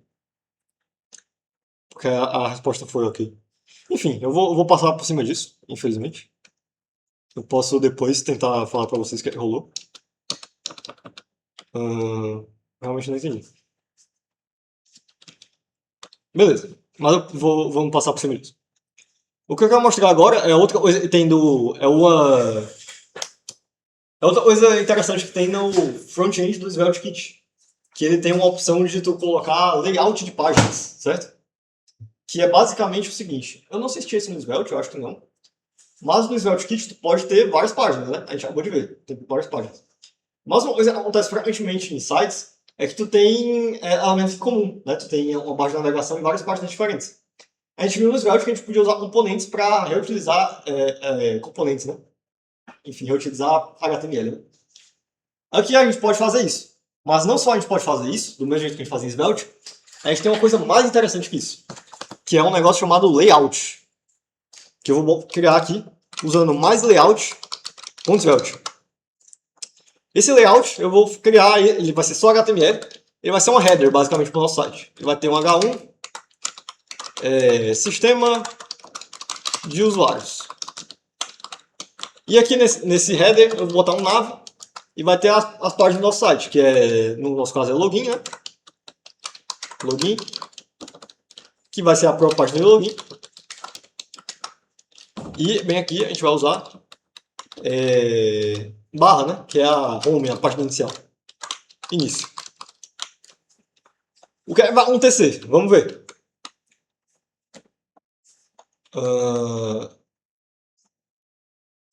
E além disso, esse layout ele tem um negócio a mais, que ele basicamente é o seguinte. Deixa eu explicar o que é o layout antes. O layout, ele é basicamente, quando tu coloca ele, qualquer página que o Svelte for enviar para o usuário, a partir de uma requisição, antes de ele enviar a página, ele vê se tem algum layout acima dessa rota. Como a gente trata esse nosso layout no barra, qualquer rota tem um layout acima dele, que é esse nosso layout que a gente acabou de criar. Ele vê esse layout e se esse layout existir, ele envia o layout ao invés de enviar a rota. Por isso que sumiu a nossa página aqui. Agora ele está enviando o layout. Só que, para que serve esse layout de verdade? A gente pode usar isso para reutilizar elementos. Como? A gente coloca o layout e abaixo do layout a gente coloca a página, o resto da página que a gente enviaria normalmente. Como a gente faz isso? A gente vem aqui e pega um script, certo? Dentro desse script, a gente vai fazer o seguinte. A gente vai acessar o objeto children das propriedades do layout. Essas propriedades são as mesmas propriedades de componentes que a gente viu em Svelte. O que é children? A gente chegou a ver children em Svelte. Pra quem não lembra, foi uma coisa muito específica, mas a gente mostrou que é um snippet. Children é um snippet. Para a gente mostrar um snippet no Svelte, a gente usa aquele render, pra quem não lembra, reveja Svelte. Children. Ou seja, o que a gente está fazendo? A página, o resto da página que seria enviada normalmente e foi substituída pelo layout, ela entra nesse snippet. Ou seja, abaixo do nosso header, né, a gente está renderizando o resto da página. Então, se a gente ver a nossa página, agora a gente tem o sistema de usuários e abaixo dela a gente tem o resto da nossa página. O que é interessante nisso? Qualquer página que a gente acessar, vai ter esse sistema de usuários. Então, se eu vier para a minha página de login, tem um 404. Vamos descobrir por que tem um 404. Porque a página de login não existe. Por isso. Um motivo bem simples. Vamos vir na nossa lista, então, e vamos criar uma nova página registro, né? Cadastro. Que vai para o registro, né? Ele vai atualizar automaticamente. E agora vamos acessar a página de cadastro. Tá aí. E vocês vão ver que isso é bem rápido, né? Essa mudança de uma página para outra é bem rápido. Isso é por causa do que eu acabei de falar, a diferença de uma MPA para SPA, né? Que tem vários HTMLs e tu pode ter só um HTML com um JavaScript. Uma vantagem do SPA é que tu pode fazer roteamento do lado do JavaScript, do lado do cliente. O que é que tu faz? Tu tem a tua página inteira na tua página, né, lá no JavaScript, e tu só pede para o servidor fragmentos de HTML. Tu fala, ô servidor, me envia parte desse HTML, parte da página. Tu pega essa parte do HTML e tu atualiza só parte da tua página, usando JavaScript. Então é basicamente isso que o Svelte está fazendo agora. Ele está reutilizando sempre a mesma barra inicial e ele está atualizando só o HTML de baixo. Você poderia imaginar que ele está reenviando o HTML inteiro e reutilizando a mesma barra de navegação. Não é isso que ele está fazendo. Ele realmente não renderiza a barra de navegação. Ele pede só o HTML que precisa, certo? Que é uma coisa muito útil, porque tu diminui a quantidade de coisa que tu pede para o servidor. Aí, assim, isso não é uma SPA, certo? Só para deixar bem claro. Porque uma SPA, ela vai ser só JavaScript e uma consequência de uma SPA é que ela não funciona se o teu usuário não tiver JavaScript. O que é um problema. O Svelte Kit e o Next também faz isso, se eu não me engano. É essa arquitetura de Hydrace que eu falei no começo, que é uma mistura das duas. Ela faz um negócio muito interessante que é a primeira aquisição que o teu usuário faz para o servidor, ele envia com um server-side rendering. Então ele renderiza o HTML no próprio servidor. Ou seja, ele envia só HTML para o teu usuário, na primeira aquisição.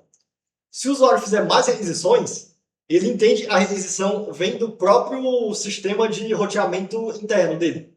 E daí ele envia só o que ele precisa.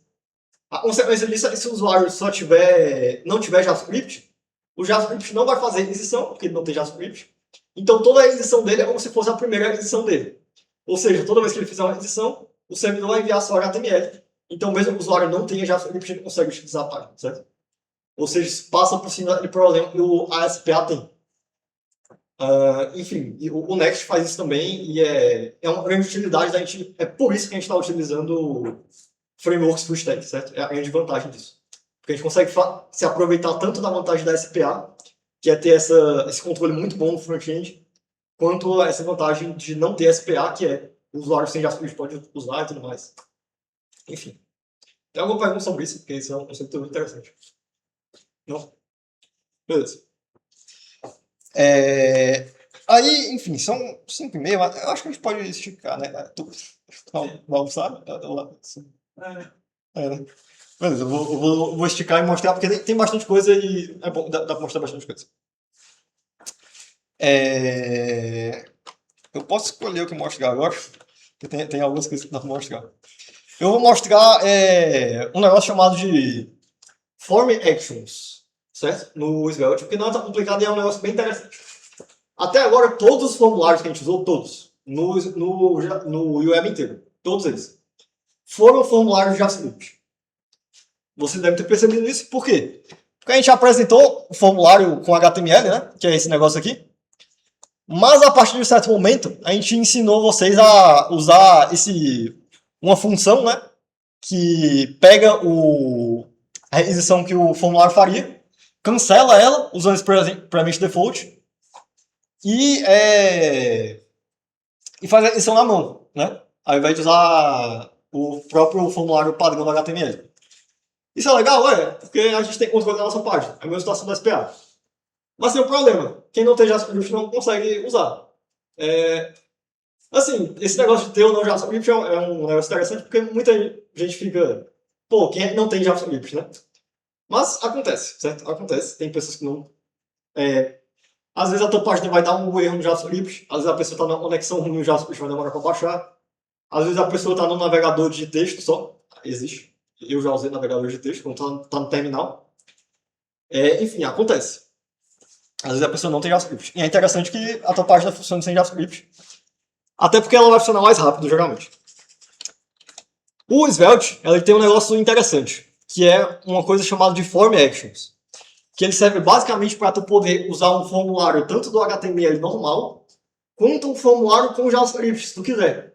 Isso te dá a vantagem de, se o teu usuário não tiver JavaScript, ele vai usar o formulário normal.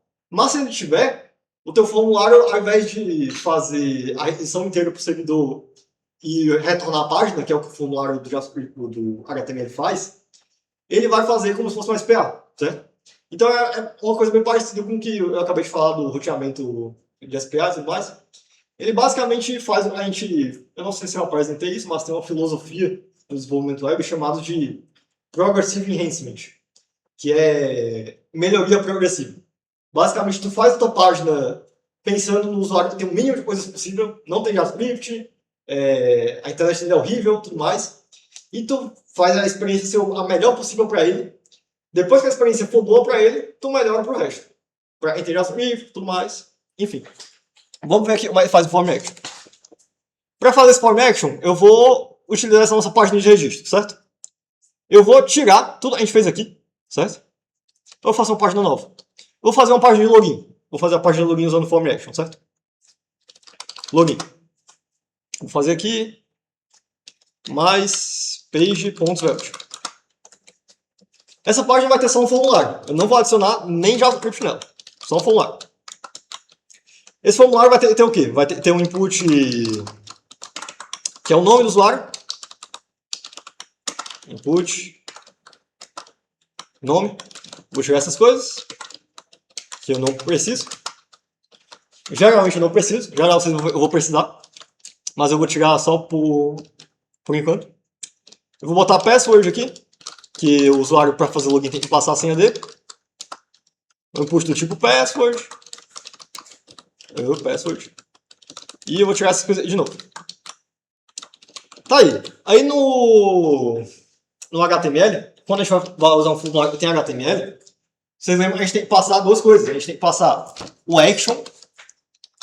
A gente viu isso lá acho que foi na primeira ou foi na segunda aula. Não, foi na terceira. Foi na terceira. Action, que é a URL da requisição que a gente está fazendo. No nosso caso, eu vou omitir a URL. Quando a gente omite a URL, é porque a URL é para a própria URL que a gente já tá. Ou seja, eu vou fazer basicamente para barra login. Então eu vou omitir porque eu vou fazer a requisição para essa própria URL. Mas eu não vou omitir o método, certo? O método vai ser um post.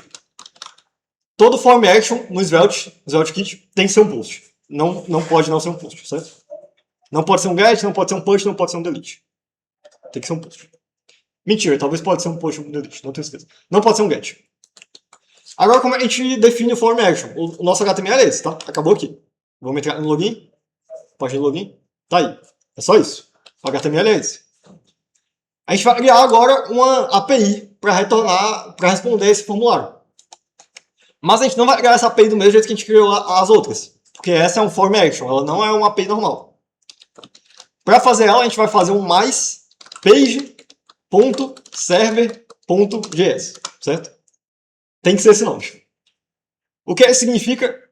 É page.server ou server.page? Acho que é page.server. Basicamente é o seguinte. O SvelteKit tem esse negócio de... Tu tem coisas que rodam no servidor e tem coisas que rodam no front-end, né? Quando tu tem explicando esse bagulho de ponto .page, ponto .server, né, tudo mais. Basicamente, quando tu tem um ponto .page, ou um page, né, significa que isso roda no front-end, no cliente. Quando tem um ponto .server, significa que só roda no servidor. O servidor tem preferência. Então, se tu tem um ponto .server, ele só vai rodar no servidor. Nesse caso, como é ponto .page, ponto .server, ele só vai rodar no servidor, porque tem um ponto .server, certo? É basicamente isso. Enquanto esse ponto .page, ele não tem um ponto .server. Então ele pode rodar tanto no server quanto na página. Pode ser meio estranho. Pô, se é front-end, ele pode rodar no server. É por causa do server-side render. O teu servidor vai renderizar parte do HTML às vezes. Certo? Isso é interessante porque, por exemplo, às vezes tu quer acessar o teu banco de dados dentro do teu servidor. Né? E o teu banco de dados só está dentro do teu servidor. Tu não pode acessar o teu banco de dados dentro do page. A gente não vai acabar mostrando isso aqui. Eu posso mostrar na próxima aula, mas não sei. Mas no Svelte, se tu tentar acessar alguma coisa do teu servidor dentro do teu front-end, né? E uma coisa não está marcada no ponto server, ele vai te dar um aviso. Ele não vai deixar de fazer isso. Que é bem interessante, essa separação. Enfim, agora no nosso page.server.js, a gente pode exportar as ações. Como exportações? Não é mais uma função get, que nem a gente exportava antes. Agora é um objeto. É um objeto constante chamado actions. Certo? É igual a isso aqui. As actions, elas podem ter nomes. Então eu posso falar que, por exemplo, eu quero a action login. Certo? Aí ela é um objeto que tem a propriedade login. Isso vai criar uma ação chamada login, basicamente. Se tu não precisa de um nome, tu pode passar default, certo? Isso significa que qualquer ação que vier para essa rota vai ser acessada usando essa função.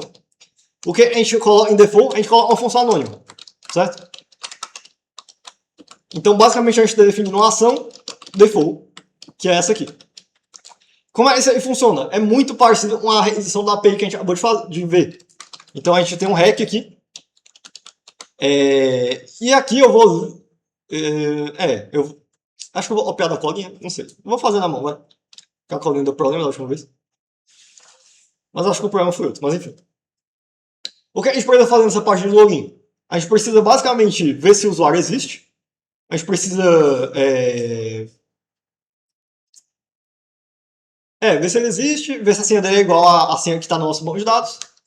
E se tiver tudo certo, a gente passa ele para a página para outra página, enfim. A gente fala o login deu certo. Antes de fazer isso, vamos retornar qualquer coisa nessa edição, só para a gente ver a sintaxe disso. Porque é um pouquinho diferente da sintaxe da API. Aqui, ao invés de a gente retornar uma new response, a gente tem uma abstração maior, que a gente pode retornar só um objeto diretamente, certo? Então, por exemplo, eu posso retornar um objeto olá, que ela tem só a string mundo, certo? Só isso. O que a gente vai fazer agora? Vou fazer essa edição só para a gente ver o que acontece. Vamos ver a rede aqui, o que acontece. Em nenhum momento no web a gente usou um formulário padrão do HTML. Então vocês vão ver uma coisa diferente do que a gente já viu antes, certo? Vou passar e-name a qualquer coisa, porque não importa, eu não estou nem lendo esse name. Password a qualquer coisa. Eu percebi agora, eu esqueci de botar um submit. Então não consigo enviar. Enviar. Aí, botar submit, beleza. Ele vai recarregar a página primeiro. Foi muito rápido a recarga, mas acho que deu pra ver, né? E quando ele recarrega, ele automaticamente faz um get. Deixa eu puxar ele pra cima. Deixa eu recarregar a página. Eu não sei se ele vai fazer o... Eita, que é isso aqui? É por causa do... É porque tá... Como a gente tá no servidor de desenvolvimento, o servidor de desenvolvimento fala um monte de coisa. Não vai dar pra mostrar muito bem, né? Mas tudo bem. Algum desses lugares... Tá aqui. A primeira requisição, quando tu faz uma requisição usando o form do HTML, ele te redireciona para a página e a primeira requisição que ele faz é a requisição que tu passou. Então tá bem aqui, ó. A requisição do próprio formulário. Vocês vão ver, essa resposta vai ser... Cadê? Resposta? Vai ser a página HTML, certo? Que é justamente a página que o formulário pega para mostrar, né, na página, enfim. Mas vejam que a gente não retornou em momento nenhum a página, né, aqui, nessa edição. A gente retorna um objeto. Então é isso que o form actions faz. Ele basicamente retorna para a gente a própria página do que está ali, né, nosso .page.svelte, automaticamente. Mas aí como é que a gente acessa então, as informações que tem ali? Como é que a gente acessa ele lá mundo? Ele basicamente vem numa informação extra dentro da página que a gente pode acessar. Aí sim a gente pode usar JavaScript aqui. Script let, e ele está num objeto chamado form, certo? Form, que também fica no props. Bem aqui a gente passou um olá mundo, então a gente vai vir aqui basicamente fazer um P, a gente pode acessar form.olá, certo? E ele tem que mostrar mundo. Mas é o seguinte, isso só funciona, vejam, eu estou rodando JavaScript aqui dentro dessa página, né? Ou seja, qual é o sentido? Eu tô falando justamente para o usuário sem JavaScript conseguir usar. Esse JavaScript vai rodar no servidor, certo? É por isso que o usuário sem JavaScript consegue usar. E é por isso que essa informação do form vai existir, porque o servidor consegue colocar ela aí dentro, certo? Mas essa informação só vai existir se o usuário acessar essa página por meio do próprio formulário que ele enviou. Porque senão não vai existir esse form.lá, porque não teve requisição. Ou seja, isso vai dar erro se eu acessar essa página diretamente. Vamos ver? Se vai dar erro mesmo? Deu erro. Deu um 500. Por quê? Porque eu tentei acessar um negócio que não existe ainda. Esse form. Como a gente conserta isso? É muito simples. A gente simplesmente vai dar um if form. Beleza? Tá aí. Dá um F5. Tá aí. Agora é a página que a gente tinha antes. Mas, agora se a gente fizer uma requisição, ele vai recarregar a página com a informação que o servidor respondeu na requisição, certo? Então isso é muito útil para a gente, porque a gente pode fazer requisições basicamente com o usuário sem JavaScript, enfim. Tem muitas utilidades aqui. Aí vamos fazer direitinho agora esse código. Antes de fazer direitinho esse código, vou mostrar como é que faz isso aqui funcionar com o JavaScript, porque isso funciona sem JavaScript. Mas aí a gente quer também que funcione para o caso da SPA e tudo mais, para a gente ter as vantagens do JavaScript. É muito besta, é muito simples de fazer isso. O Svelte ele tem essa opção, essa função chamada enhance, certo? Bem aqui. A gente vai simplesmente no nosso formulário, a gente vai falar use enhance. E é isso, acabou. Agora ele faz automaticamente a diferenciação de tá aqui. Eu tenho JavaScript, né, agora. Né, eu estou no navegador, tem JavaScript. Então se eu fizer a edição aqui, observe, ele não vai recarregar a página. Tá aí. Automaticamente botou mundo e não recarregou a página. Eu nem tô conseguindo ver, mas eu espero que ele não tenha recarregado. Não recarregou não. Enfim, então é bem simples de fazer essa melhoria. Aí, o Form Actions é isso. Eu ia terminar esse sistema de login, mas eu não vou terminar, porque acho que já deu pra mostrar o suficiente. Aliás, tem uma coisa interessante dele e não interessante. É mudança de sintaxe. Enquanto lá na nossa edição normal a gente usaria a função error, né, para dar um erro, caso o usuário não exista, por exemplo, aqui a gente tem que retornar a função fail, certo? De resto ela é igual. Ela tem um código status e na verdade eu acho que é só isso, né? Eu não sei se tu pode enviar. Vamos ver se tu pode enviar.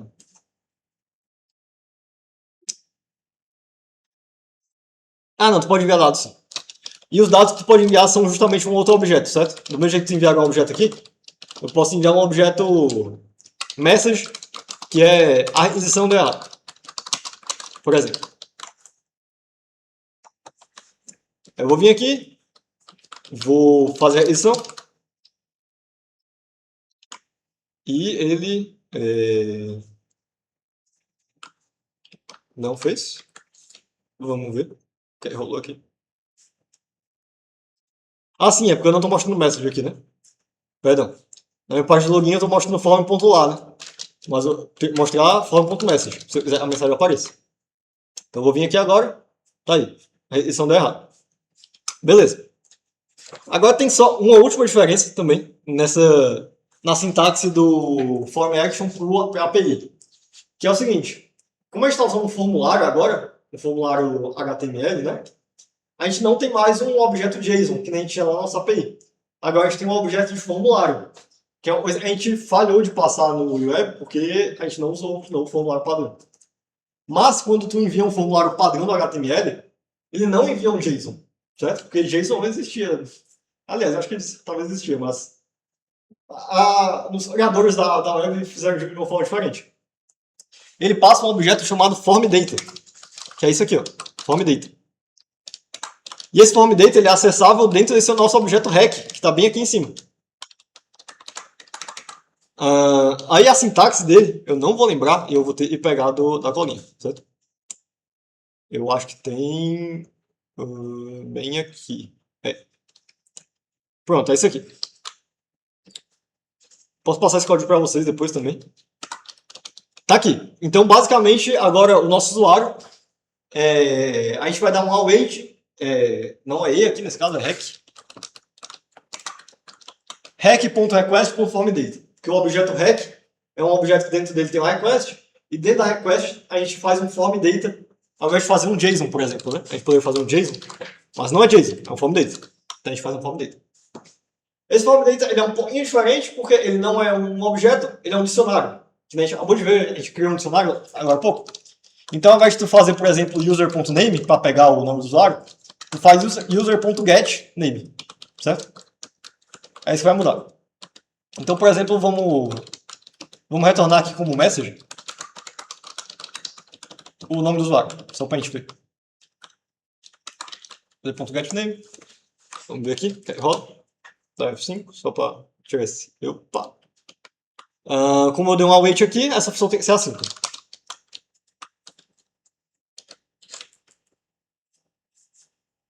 Beleza? Carlos. Coloquei ele na senha. Ele não mostrou nada. Porque eu devo ter feito alguma coisa errada.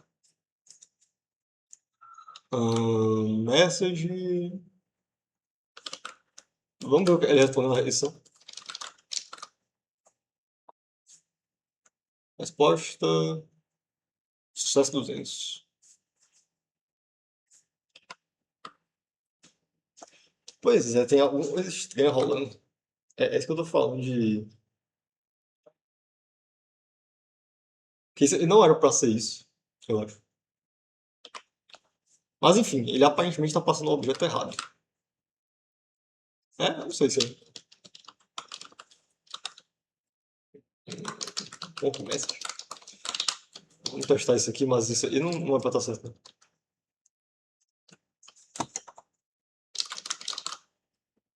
Não.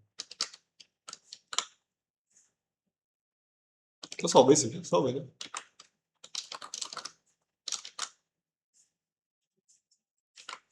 Não sei. Deixa eu ver se ele funciona. Só pra testar. Também não. Que ele tá dando? Fabricou. Eu não sei dizer que tá dando errado aqui. Infelizmente. Por exemplo, .getName. Ele pode não estar achando esse name, né? Mas.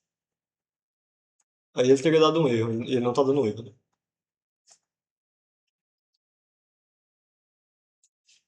Isso é outra situação. Eu não vou saber dizer o que tá dando errado. Mas enfim, é assim que você acessaria os dados nele, tá? Certo? Ele usa esse form data. Esse form data é do JavaScript também, não é do Svelte Kit, certo? Então tem a documentação dele bonitinha e tudo mais. Infelizmente não vou saber dizer o que tá dando errado aí. O que seria bom. Mas eu realmente não consigo dizer. É o objeto message. Deixa eu desligar ali o servidor. Só pra ver. Vai. Não, pelo jeito.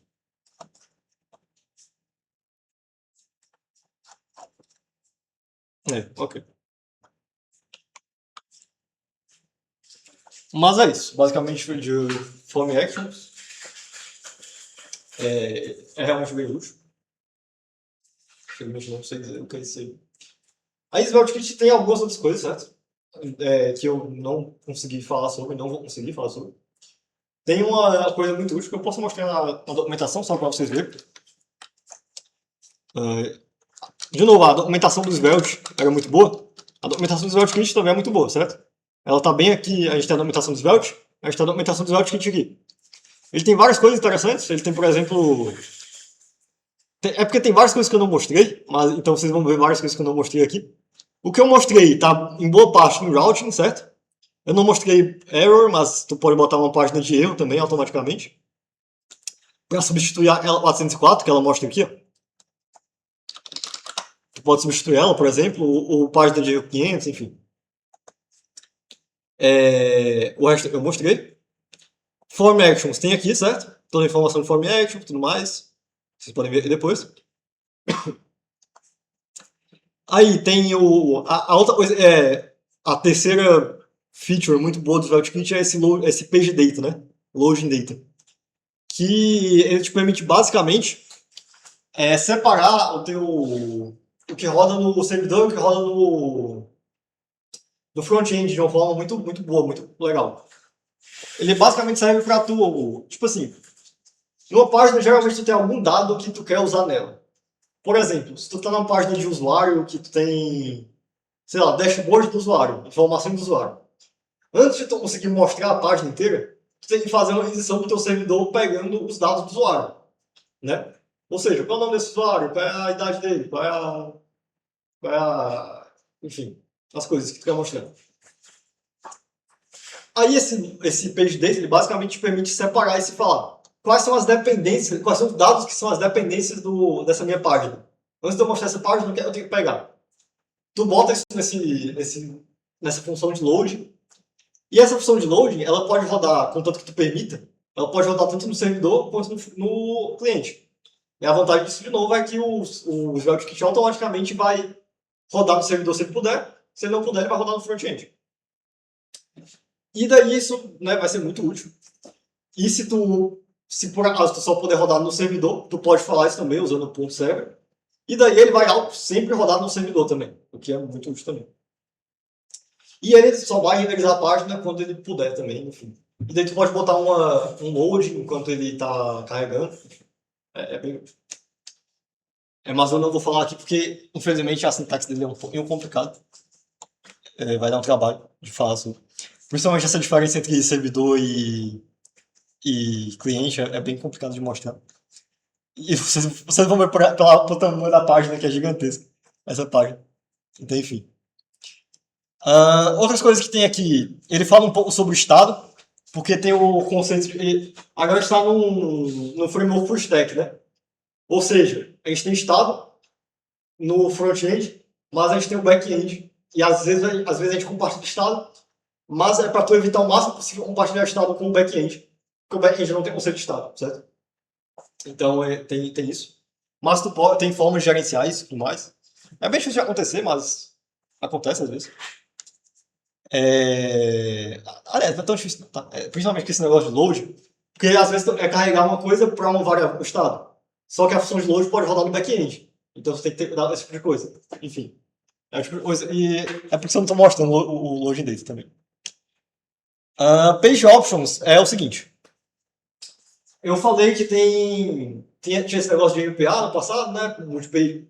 As coisas eram várias páginas, né? Vários HTMLs. Aí mudou para esse negócio do SPA e tudo mais, e hoje em dia tem esse tipo de coisa aí. O SvelteKit é um framework que te permite fazer as três coisas, certo? Ele não te permite só fazer o padrão dele. Por padrão, ele vai fazer isso. Ele vai fazer ele vai rodar as coisas no servidor, se não puder, enfim, ele vai fazer o que der.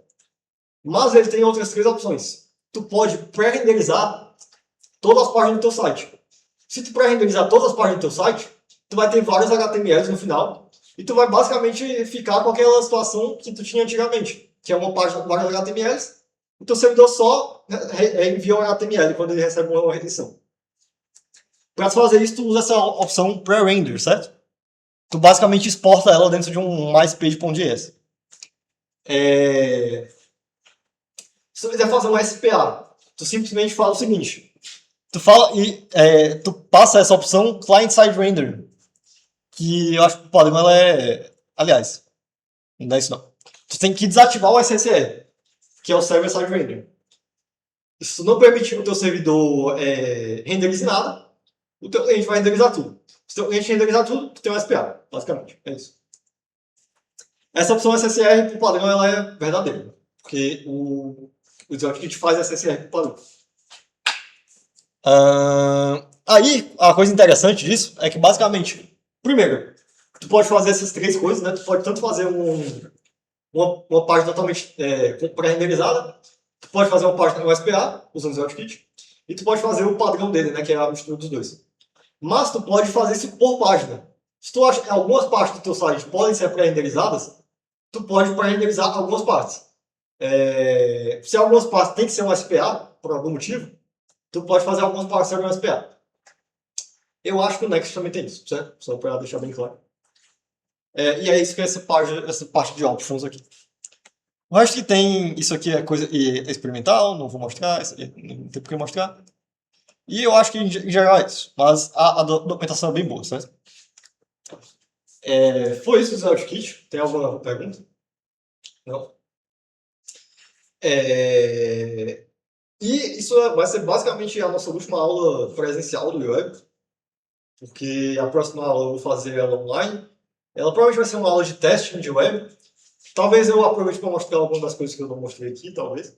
Eu vou pelo menos mostrar as coisas que deram errado, porque deram errado. Eu vou dar uma olhada nesse caso. E é isso. Eu estou atrasado nos materiais. Eu acho que eu vou deixar para falar isso na próxima aula, né? Porque vai ser a última. E eu provavelmente vou ficar atrasado. Eu provavelmente vou colocar só nas férias agora. Então, para quem está vendo isso agora, provavelmente não vai estar lá os materiais ainda. Se você por acaso está vendo isso no futuro distante, deve estar lá. Mas é isso. Foi essa aula. Qualquer dúvida, mande no grupo ou no e-mail do PET. E é isso. Obrigado. Vou parar aqui.